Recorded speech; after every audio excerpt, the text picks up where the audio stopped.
আমাৰ ড্ৰাগছৰ যিটো ব্যাধি আমাৰ গোটেই সমাজখনক ড্ৰাগছে বেয়াকৈ ছানি ধৰিছে। এখন সমাজ তেতিয়াহে সুস্থ হ'ব যেতিয়ালৈ যুৱকসকল আমাৰ শাৰীৰিকভাৱে মানসিকভাৱে বৌদ্ধিকভাৱে সবল হ'ব। আজি যুৱ প্ৰজন্মক ড্ৰাগছে বেয়াকৈ আসক্ত কৰিছে আৰু এই সমাজখনক ড্ৰাগছমুক্ত কৰা সমাজৰ দায়িত্ব।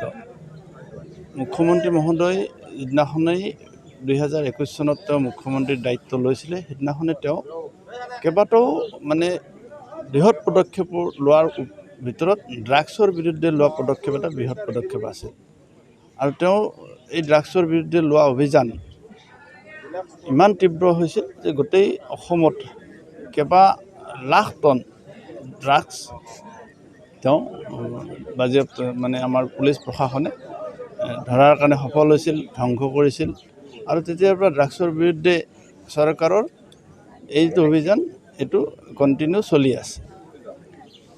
আৰু আজি আমাৰ কাৰণে সৌভাগ্যৰ কথা যে দৌলাশাল 14 APBNত আমাৰ ড্ৰাগছ ধ্বংস কৰাৰ এটা প্লান্ট আজি তাত সম্পূৰ্ণ হৈ উঠিছে। মুখ্যমন্ত্ৰী মহোদয় আজি আহি এইটো শুভাৰম্ভ কৰিব আৰু ইতিমধ্যে যিখিনি ড্ৰাগছ চিজ কৰা হৈছিল এই ড্ৰাগছখিনি তাতে আজি ড্ৰাগছাকশ্যন কৰা হ'ব, তাত জ্বলাই পেলোৱা হ'ব। এইটো হ'ল চৰকাৰৰ প্ৰচেষ্টা। এতিয়া কথা হ'ল ড্ৰাগছমুক্ত সমাজ গঢ়াৰ ক্ষেত্ৰত চৰকাৰ বা পুলিচ প্ৰশাসন অকলে কেতিয়াও সফল হ'ব নোৱাৰে যেতিয়ালৈকে সমাজ সজাগ নহয়। আৰু আমাৰ আজি পুলিচ প্ৰশাসনৰ নেতৃত্বত আমাৰ CID বিভাগৰ নেতৃত্বত মুখ্যমন্ত্ৰী মহোদয়ৰ নেতৃত্বত আমি বৰক্ষেত্ৰীয় যুৱক যুৱতীসকলে এই আজি এটা আমি মাৰাথন ৰেলীৰ আয়োজন কৰিছোঁ যাতে ৰাইজ সজাগ হয়, আমাৰ সমাজ সজাগ হয়। ড্ৰাগছৰ বিৰুদ্ধে আমি যেতিয়া সকলো মিলি পেলাই যেতিয়া এখন আমি যুদ্ধ আৰম্ভ কৰিব পাৰোঁ তেতিয়াহে ড্ৰাগছৰ পৰা আমাৰ যুৱ প্ৰজন্মক মুক্ত কৰাৰ আমি সুবিধা পাম, সফল হ'ম।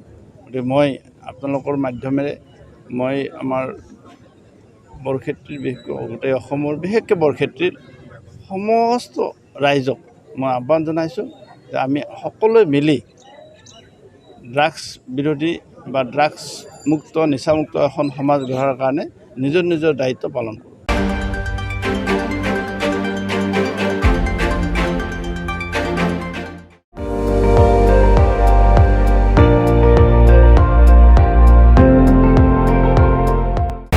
আপুনি চাই আছে ND24, সৰ্বশ্ৰেষ্ঠ নহয় সৰ্বোত্তমৰ দৌৰ।